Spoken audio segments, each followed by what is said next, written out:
بسم الله الرحمن الرحيم. كتاب أنزلناه إليك مبارك ليدبروا آياته وليتذكر أولو الألباب. صدق الله العظيم.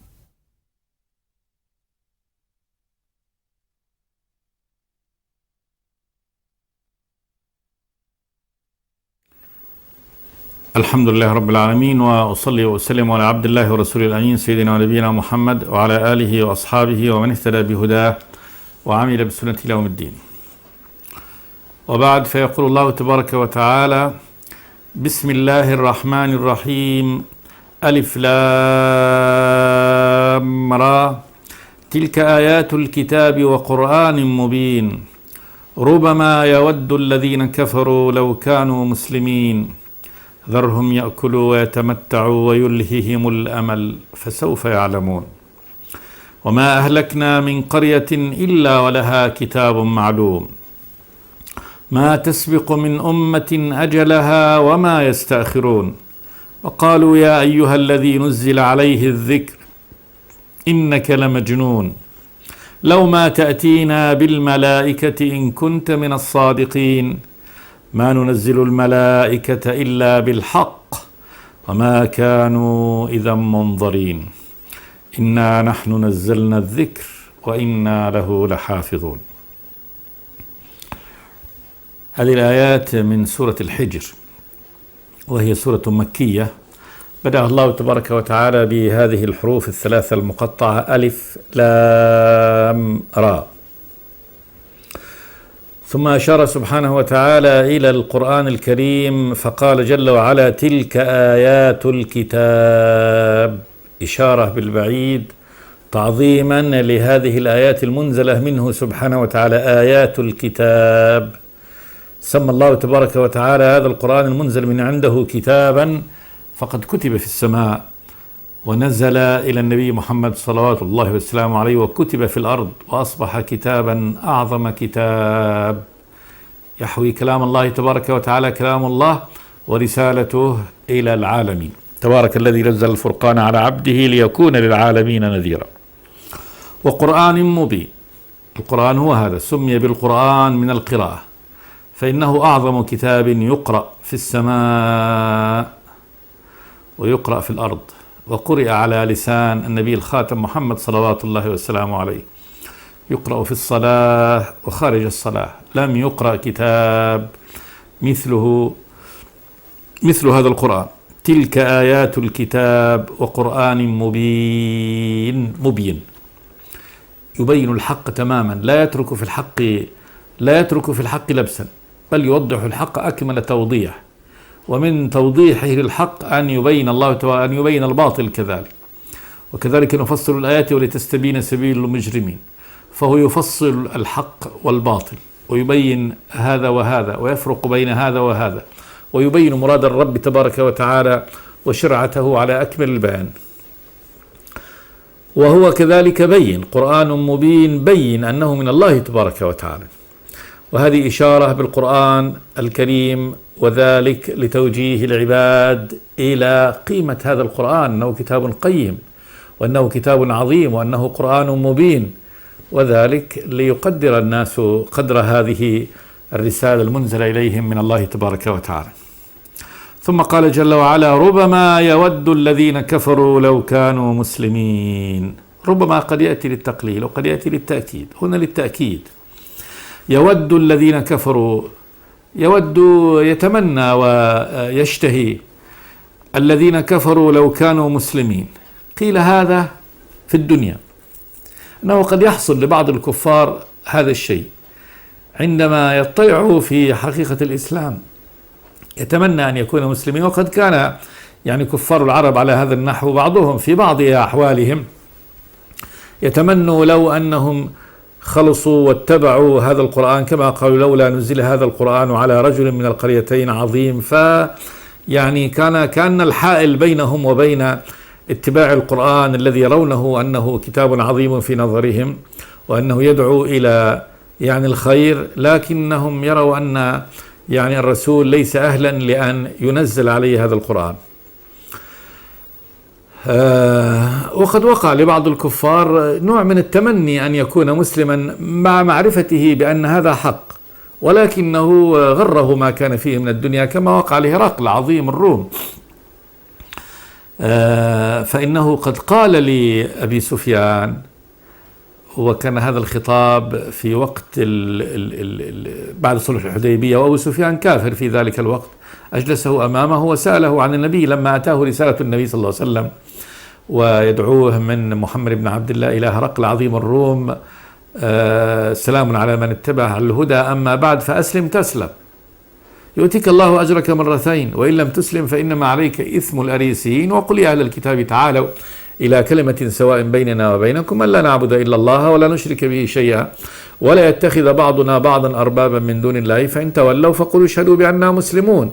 لما وصلوا هذا الكتاب قال لجماعته ائتوني يعني أناس من قوم هذا الرجل الذي أرسل هذه الرسالة، أي من العرب. فجيء بهؤلاء، كانوا تجار في الشام، جاء بأبي سفيان ومن معه من العرب، ثم قال لهم، قال لترجمانه يعني أيكم أقرب نسبا بهذا الرجل الذي خرج فيكم يعني يزعم أنه نبي؟ فقال أبو سفيان أنا.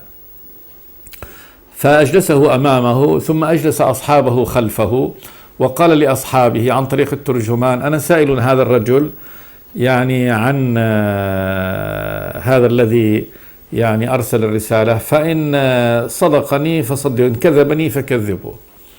ثم سأله 10 أسئلة وأجاب أبو سفيان، ثم قال أبو هرقل بعد هذه الأسئلة وبعد أن فسرها لهم، قال: لئن كان ما تقول حقا فسيملك موضع قدمي هاتين، وكان هذا في بيت المقدس.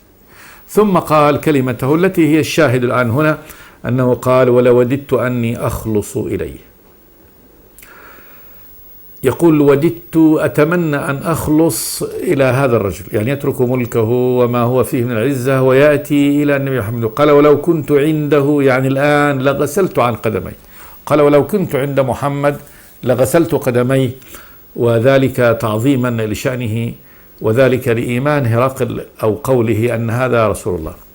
ولكن منع هرقل أن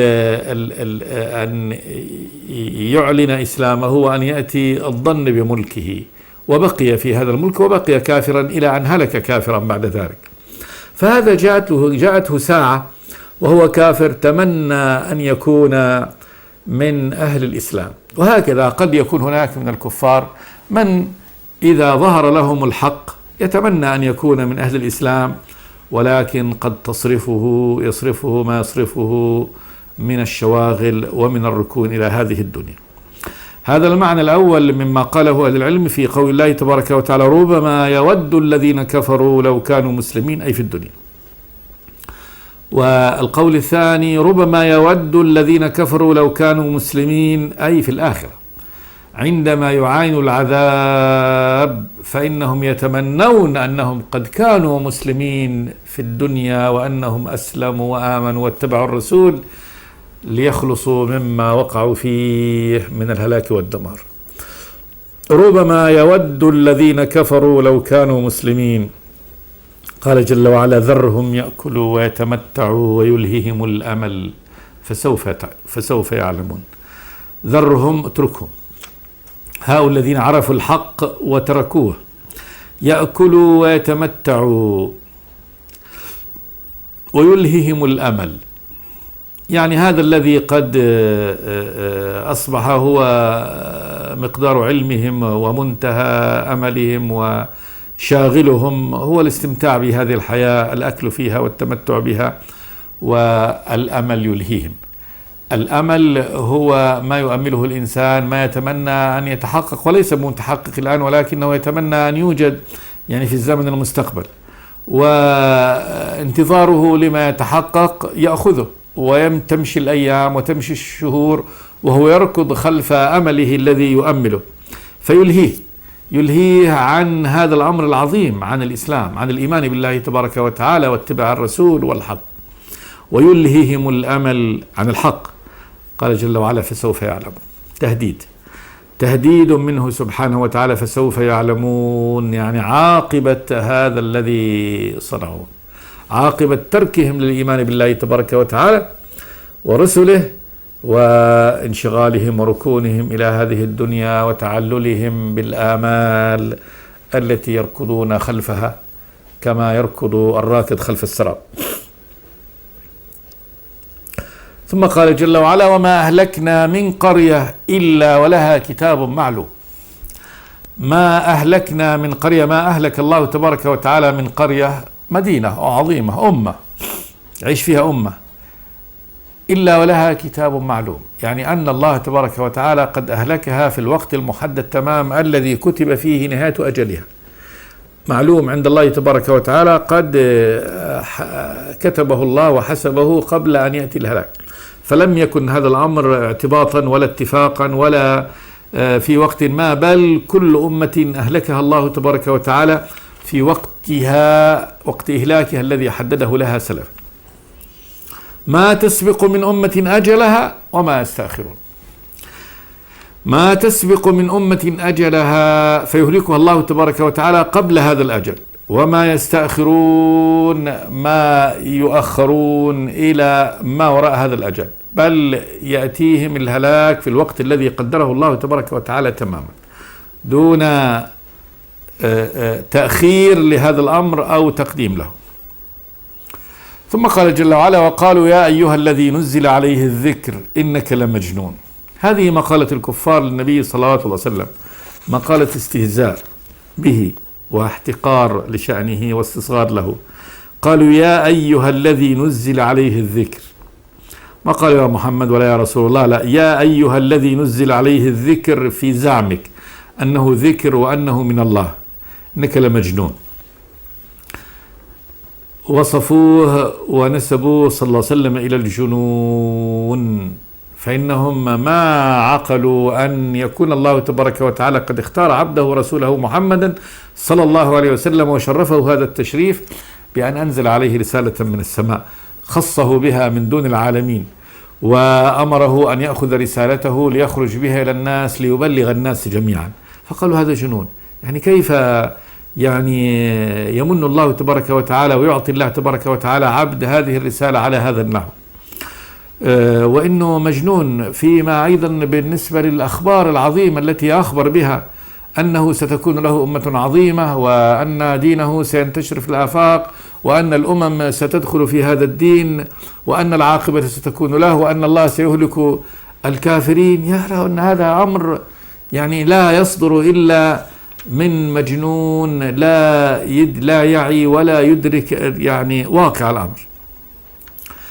ثم قالوا له لو ما تأتينا بالملائكة إن كنت من الصادقين، يعني هلا جئتنا بالملائكة، ملائكة الله تبارك وتعالى من السماء ليكونوا معك ونراهم، إن كنت من الصادقين حقا في أن الله تبارك وتعالى قد اختارك وأرسلك وأنزل لك هذه الرسالة.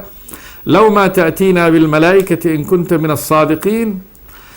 وهذا الذي قالوه دليل على قلة عقولهم وعلى عنادهم وكفرهم، وإلا ما الغرابة في أن يختار الله تبارك وتعالى من عباده عبدا ومن خلقه ومن الناس رسول يخصه الله تبارك وتعالى بالهداية وينزل عليه كلمته ليبلغها للناس. هذا هو يعني الحكمة تقتضي هذا. وأما أن يأتيهم ما اقترحوه من الملائكة، قال جل وعلا ما ننزل الملائكة إلا بالحق. الملائكة لا ينزلهم الله تبارك وتعالى إلا بأمره وإلا بالحق، وإنزال الملائكة بالحق، من الحق في إنزال الملائكة يعني أنه ينزله على الرسول، يراه الرسول فقط، والرسول نفسه لما رأى النبي في صورته رعب منه رعبا شديدا، جبريل عليه السلام. والملائكة لو رآهم الناس على صورتهم التي خلقهم الله تبارك وتعالى عليها لصعقوا يعني من ساعتهم، ولم يستطيعوا أن يأخذوا عنهم شيء. ولو أتتهم الملائكة في صورة بشر لالتبس الأمر عليهم، التبس الأمر على الناس، وهل هذا بالفعل هو ملك أم أنه إنسان جاءهم من مكان آخر، فالأمر يصبح مختلف.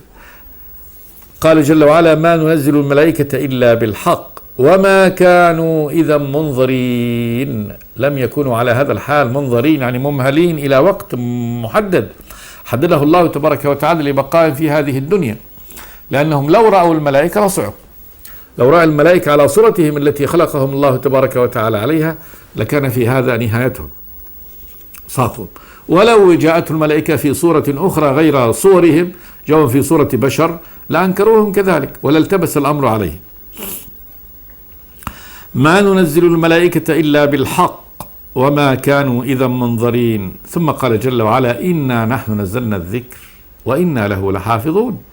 هذه الآية العظمى، هذه آية النبي العظمى. إنا نحن، الله تبارك وتعالى يؤكد ويخبر سبحانه وتعالى بأنه هو الذي أنزل هذا القرآن. إن الرب الإله سبحانه وتعالى، نحن أكد الله تبارك وتعالى يعني هذا بالضمير الآخر: إنا نحن نزلنا الذكر، وتأكيد كذلك بأنه هو الذي أنزل هذا الذكر سبحانه وتعالى. القرآن ذكر لأنه تذكير من الله تبارك وتعالى لعباده بهذه الأمور العظيمة لعلهم أن يتذكروا. وإنا له لحافظون، آية كذلك من آياته.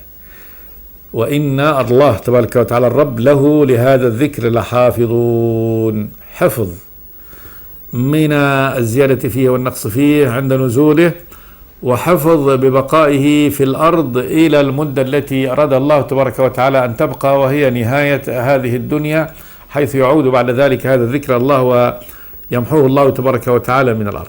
فهو الذي أنزله وهو الذي حفظه. ولا شك أن كل هذا دليل ومعجز، دليل على أن هذا القرآن من عند الله تبارك وتعالى. فأولا أنه لم يتغير ولم يتبدل، يعني في نزوله نزل مفرق في 20 سنة، وكان النبي تأتيه الآيات فيضعها، يقول ضعوها في المكان الفلاني في المكان الفلاني. فلما انتهى إنزال القرآن انتهى يعني بناء القرآن كأنه يعني في سوره سورة سورة، وفي تنسيقه في السور أمر مكتمل من كل النواحي لا نقص فيه، كأنه كائن حي معجز من حيث الصياغة والسلاسة والعذوبة وتماسك وارتباط معانيه بعضها ببعض. فالسورة كأنها كائن حي كامل يرتبط بعضه ببعض وقائم، وحدة كاملة، وحدة موضوعية كاملة. ثم كل آية من آياته، هذه الآية التي تبدأ بفاصلة وتنتهي بفاصلة، هي معجزة من حيث يعني صياغتها، ومن حيث يعني المعنى الذي اشتملته كذلك، وهو مقام التحدي. تحدى الله تبارك وتعالى يعني الأولين والآخرين بأن يأتوا بسورة مثل سوره. فدلالة على أنه من الله دلالة قائمة، إنا نحن نزلنا الذكر. وكذلك الدلالة الأخرى أن حفظه، فإن الله تبارك وتعالى حفظه عن التغيير والتبديل، رغم حرص يعني أعداء الله تبارك وتعالى على أن يغيروه وأن يبدلوه بكل سبيل، لكن الله تبارك وتعالى صنع وهيأ له سبحانه وتعالى من الأسباب المادية والمعنوية ما يمنع أي مبطل أن يدخل فيه ما ليس منه أو أن يخرج فيه ما هو منه. فهذه آية عظيمة من آيات الله تبارك وتعالى، فتكفيهم. يكفي الكفار هذه الآية، القرآن على هذا النحو. ولكن هؤلاء كفار، يعني يقترحون ما يشاء، يقترحون على الله تبارك وتعالى أن يأتيهم بالآيات التي هي على هواهم وعلى أمزلتهم، والحال أن الله تبارك وتعالى لو وافقهم وأنزل بعض هذه الآيات التي اقترحوها ولم يؤمنوا لكان في هذا استئصالهم وعذابهم. وأما الآيات التي أنزلها الرب تبارك وتعالى فكافية. أولم يكفيهم أن أنزلنا عليك الكتاب يتلى عليهم، إن في ذلك لرحمة وذكرى لقوم يؤمنون. إنا نحن نزلنا الذكر وإنا له لحافظون. ثم أخبر سبحانه وتعالى بأن هؤلاء الكفار الذين عاندوا النبي وقابلهم النبي شأنهم كشأن غيرهم من أشياعهم. قال جل وعلا: ولقد أرسلنا من قبلك في شيع الأولين وما يأتيهم من رسول إلا كانوا به يستهزئون. يعني حال النبي كحال من سبقه من الرسل صلى الله عليه وسلم أجمعين. ولقد أرسلنا، يخبر الله تبارك وتعالى أنه قد أرسل من قبلك أي محمد في شيع الأولين، جماعات الأولين، شيعهم جماعاتهم. والله تبارك وتعالى لم يترك أمة إلا وقد أرسل فيها نذير. قال: وإن من أمة إلا خلا فيها نذير. فقد أرسل الله رسله وأنبياءه تترى في كل الأمم وفي كل الشعوب. ولقد أرسلنا من قبلك في شيع الأولين وما يأتيهم من رسول إلا كانوا به يستهزئون. كل هذه الجماعات والطوائف والأحزاب التي أرسل الله تبارك وتعالى فيها الرسل ما كان يأتيهم الرسول إلا استهزأوا به. فكانهم متفقون جميعا على هذا الأمر: وما يأتيهم من رسول، أي رسول، إلا كانوا به يستهزئون. استهزاؤهم احتقارهم له واستصغارهم له وتطنزهم واقتراحهم عليه شتى المقترحات لتعجيزه وإظهار يعني عجزه عن أن يأتي بما اقترحوه. نفس الأمر. قال جل وعلا: كذلك نسلكه في قلوب المجرمين. كذلك يعني كهذه المعاندة والكفر مع ظهور الآيات وتبين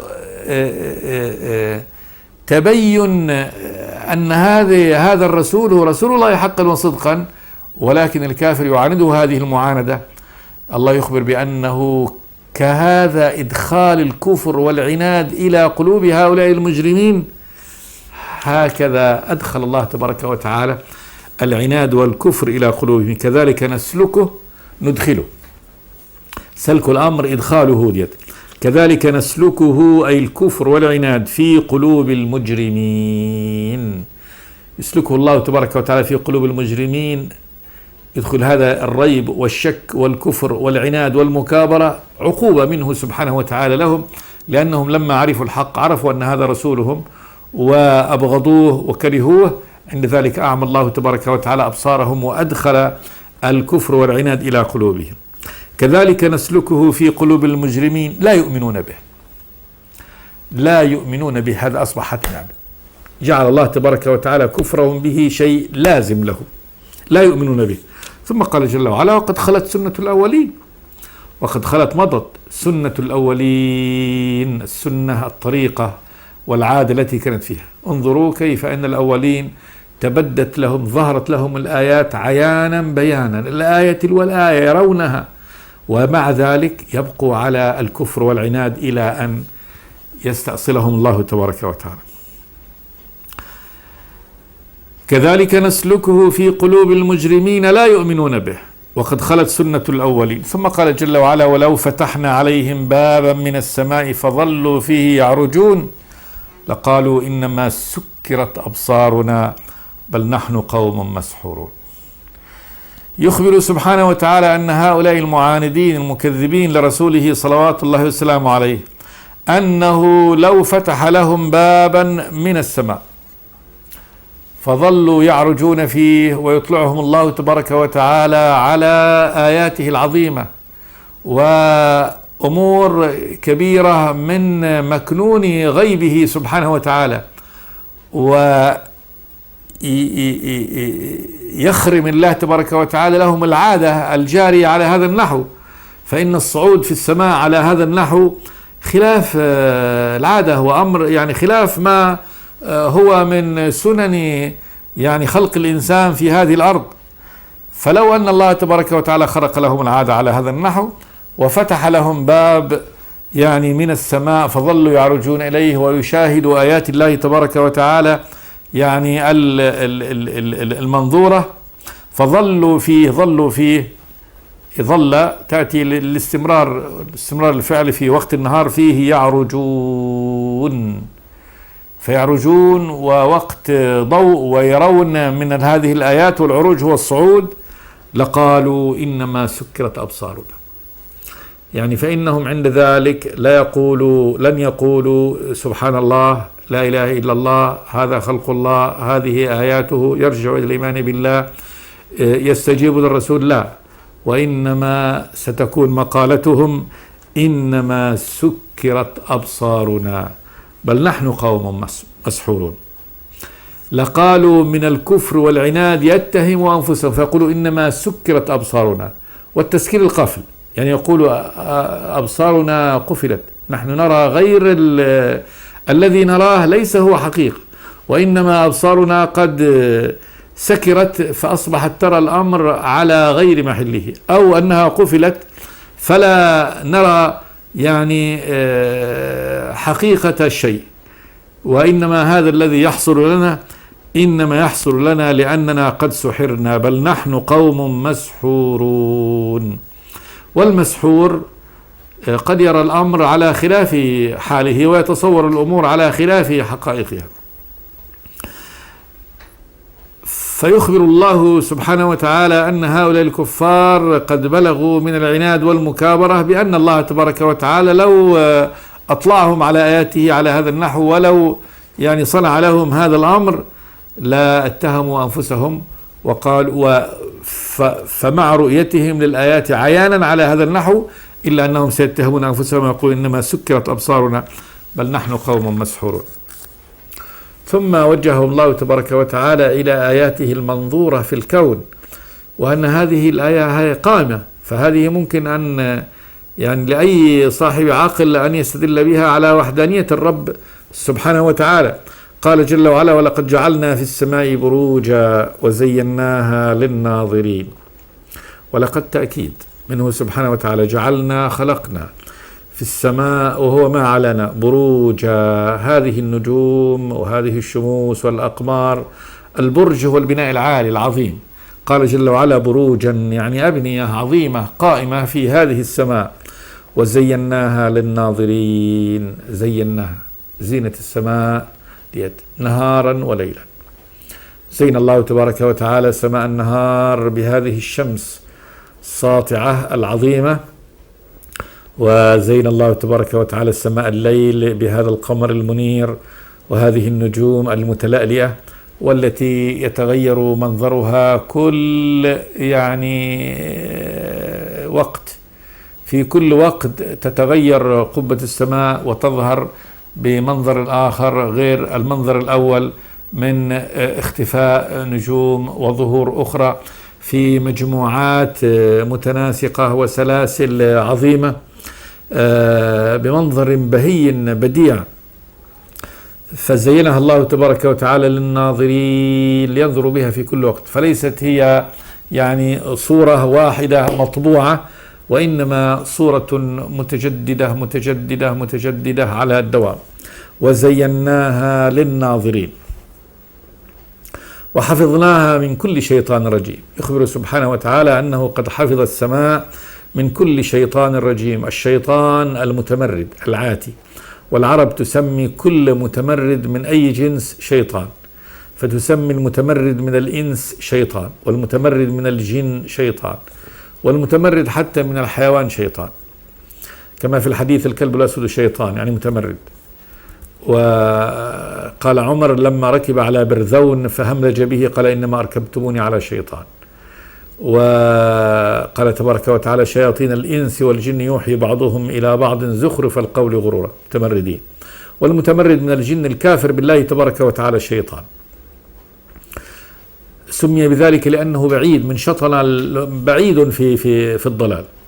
وأيضا من كلام العامة أنهم يسمون يعني الطفل الكثير الحركة والشغب يسمونه شيطان من كثرة حركته. حفظناها من كل شيطان رجيم، شيطان من شياطين الجن، رجيم مرجوم، وذلك أن الله تبارك وتعالى قد أقام الشهب في إثرهم. الشياطين يركب بعضهم بعضا لاستراق السمع، ويرسل الله تبارك وتعالى الشهب في إثرهم. هذه آية من آيات الله تبارك وتعالى. ولأن هذا الأمر يحتاج إلى شيء من التفصيل سنعود إليه إن شاء الله في الحلقة الآتية. والشاهد هنا أن الله تبارك وتعالى يبين هنا آياته المنظورة لخلقه، وهذا رد على هؤلاء الكفار الذين طلبوا الآيات التي يقترحوها وقالوا يا أيها الذي نزل عليه الذكر إنك لمجنون لو ما تأتينا بالملائكة إن كنت من الصادقين. فرد الله تبارك وتعالى عليهم هذا الرد الذي سمعنا إلينا. وصلنا إلى قوله جل وعلا ولقد جعلنا في السماء بروجا وزيناها للناظرين وحفظناها من كل شيطان رجيم.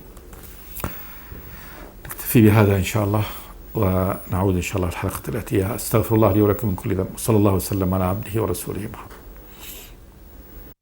بسم الله الرحمن الرحيم.